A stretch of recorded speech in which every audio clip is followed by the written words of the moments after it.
J'aime souvent dire, beaucoup de personnes dans cette vie, tout le monde comprend le français. Tout le monde comprend le français. Tout le monde comprend le français. Love you. Il y a un endroit, un positionnement dans la vie. Lorsque tu es dans cette position, tout pour toi dans la vie flot et coule naturellement. Tu n'as pas besoin de struggle, tu n'as pas besoin de te battre.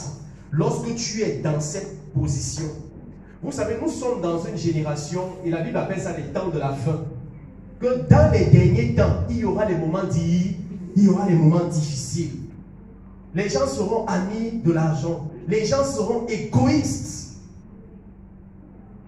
Par-dessus tout, la difficulté doit s'emparer de cette dernière génération. Mais une chose qui me marque, c'est que même, il paraît que même les enfants de Dieu passent par les mêmes difficultés, passent par les mêmes souffrances, les mêmes inquiétudes et les mêmes luttes que les païens passent. Et je me pose la question, est-ce que c'est normal? Est-ce que ce que le païen souffre, le Fils de Dieu doit souffrir la même chose? Tous ceux qui sont nés de Dieu sont pleinement fils de Dieu et portent en eux les gènes, la nature même du Père céleste. Il est inconcevable que celui qui a créé les cieux et la terre, celui à qui appartient toutes choses, toi en tant que son fils, tu souffres les mêmes choses que les hommes de ce siècle souffrent. La question, pourquoi? Why? Pourquoi est-ce que tu souffres les mêmes choses? J'ai la réponse ce soir par la grâce de Dieu. C'est parce que tu ne t'es pas encore mise dans la position où tu es appelé à te mettre. Si tu occupes cette position, fin au struggle, fin à cette bataille auquel, et quand je parle de bataille, je parle de ton intérieur, je parle de ton âme.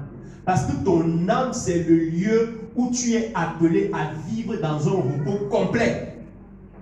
Mais beaucoup de personnes dans leur âme, vous pouvez voir une jolie demoiselle comme celle-ci. Tu peux venir? Une jolie demoiselle comme celle-ci. Vous n'avez même pas idée de ce qu'elle peut vivre dans son intérieur. Dans son intérieur, elle peut être en train de vivre des choses indescriptibles. Tu veux que je dise certaines ici? Je dis certaines ici. Elle peut être en train de vivre des choses qu'elle dit indescriptibles. Elle est là devant vous, toute belle, mais à l'intérieur, c'est luxe. À l'intérieur, il n'y a aucun repos. À l'intérieur, c'est trouble et désordre et oppression. Pourtant, tu es né de nouveau. Pourquoi ça doit être comme ça? Est-ce que c'est la vie à laquelle Jésus nous a appelés? Jésus lui-même a dit, je suis venu afin que les brebis soient dans le repos. Venez à moi, vous tous qui êtes fatigués, et je vous donnerai du repos. Et quand Jésus est en train de parler du repos, il y a deux types de repos. Premièrement, le repos de ton esprit. Deuxièmement, le repos de ton âme. En ce qui concerne ton esprit n'a pas de problème. Le problème se trouve dans ton âme. Ton âme, c'est le lieu de bataille. Ton âme, c'est le lieu de combat. Ton âme, c'est le lieu où tu vis toutes sortes de désordres.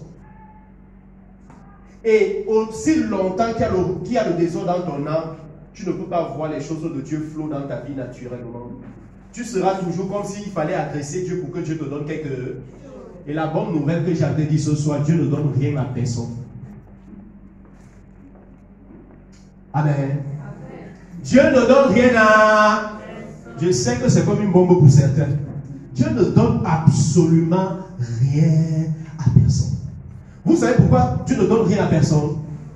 Parce que Dieu a déjà tout donné à travers une personne. Lorsque Dieu donnait Jésus-Christ, Dieu a donné tout ce qu'il avait dans son cœur. Mais il paraît que certaines personnes n'ont pas encore saisi ce que Dieu a donné.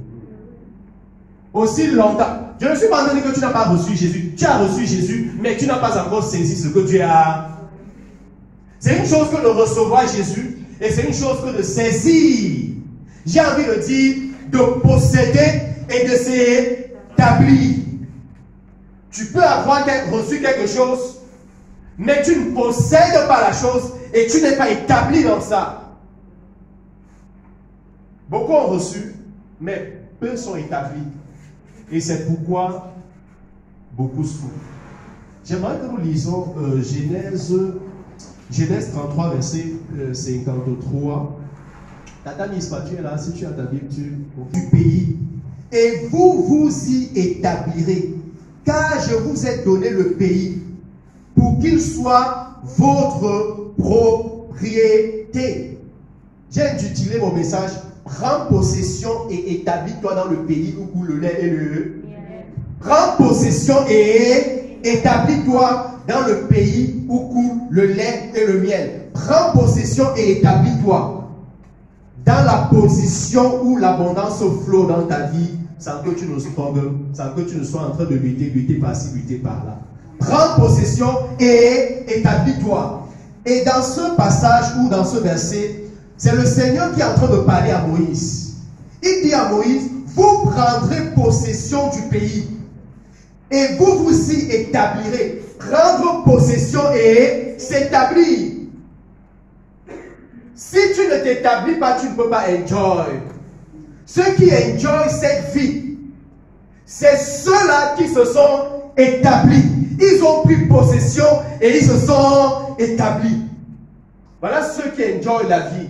Et je suis désolé pour les chrétiens qui croient que la bonne vie, c'est lorsqu'on sera au ciel. La bonne vie commence ici.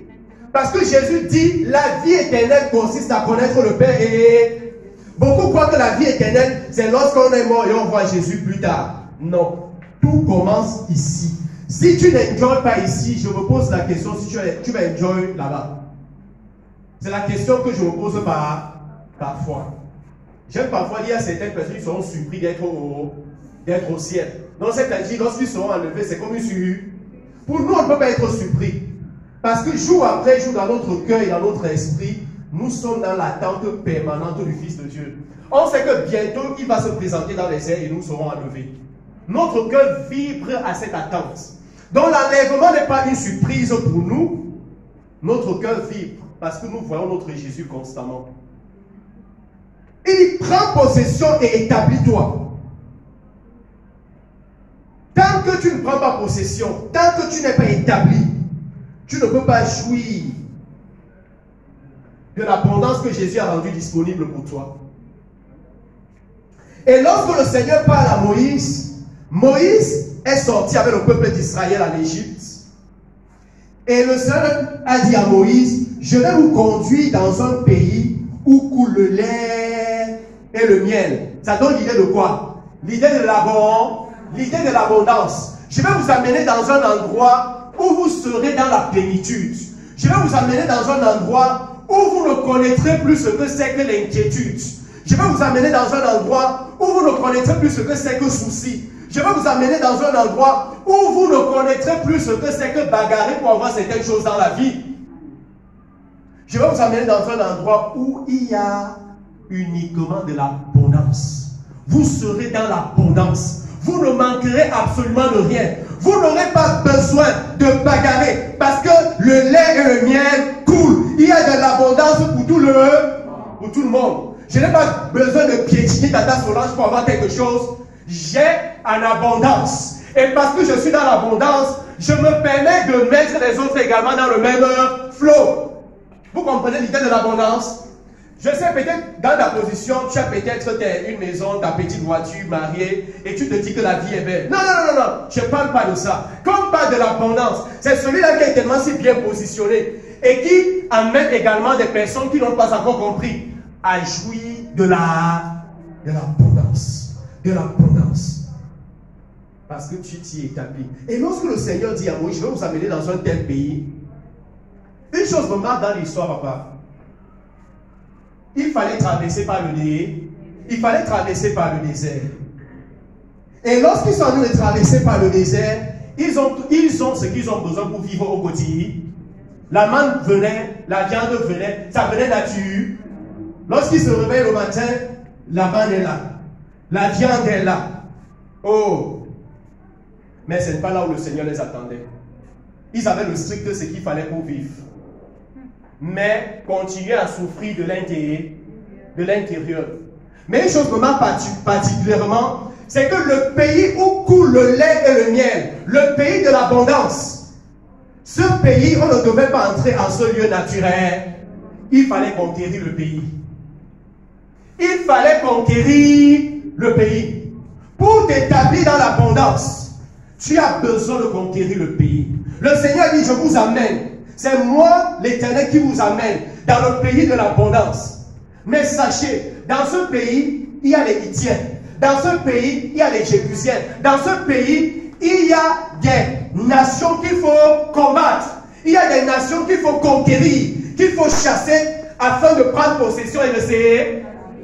Ah, je vais te dire la vérité. Si tu veux t'établir dans ce que le Seigneur a réservé pour toi, tu as besoin de conquérir, de posséder, afin de te